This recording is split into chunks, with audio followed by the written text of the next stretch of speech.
So I thought about doing this as a video or a PDF, but I thought a video would be a little bit more personal and easier to follow. So I think the best thing to do with recovery on your own is to spend the first month or so working on your posture and your alignment, make sure you're standing straight, that you're not slouching, and that you're not avoiding your core entirely. So making sure that you're still sitting upright, still trying to sit with some support initially, back support, leaning on a chair, but then over time, as the pain gets lower, discomfort gets lower, to take your back off of the chair. And same thing with standing. You can stand up on a wall for a while, try to get yourself into neutral alignment by pressing your lower back flat against that wall.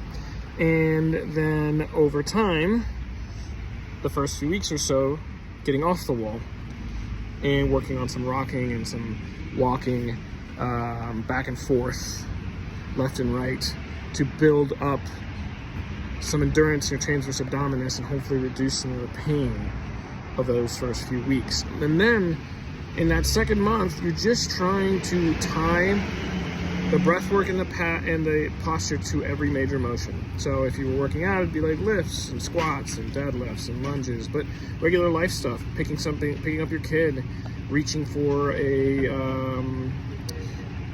something up off of a shelf. Inhale before you move, exhale through the motion. That's going to help you breathe diaphragmatically and help you breathe in a way that promotes core integrity.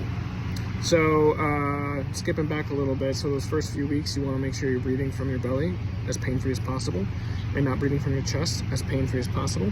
And over time, that will get easier. So that come the second month, after you've caught up with all the breath, posture, and alignment stuff, you can tie that to the rest of your movements. So you'd inhale before you move into your belly and your sides, and exhale through the motion, no matter what that motion is, until it becomes second nature. And once it becomes second nature, you don't have to worry about it anymore. And then lastly is the strength portion, and that's always after this has become second nature. And that can look very different for different people. Generally speaking, an inclined plank, holding a plank up off a wall would be a good way to do it. A Palloff press, you can probably YouTube a Palloff press, P-A-L-O-F-F, and start tying ways to teach the core to stabilize and keep the organs where they're supposed to be without causing pain and discomfort, so that hernias don't come back. Anyway, if you want to hear more about this, please reach out and let me know. I just wanted to make this quick video to explain sort of the general core recovery protocol and why it's important.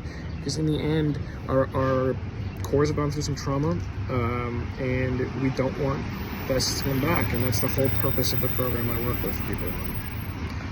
Anyway, thanks for listening to me. Talk soon.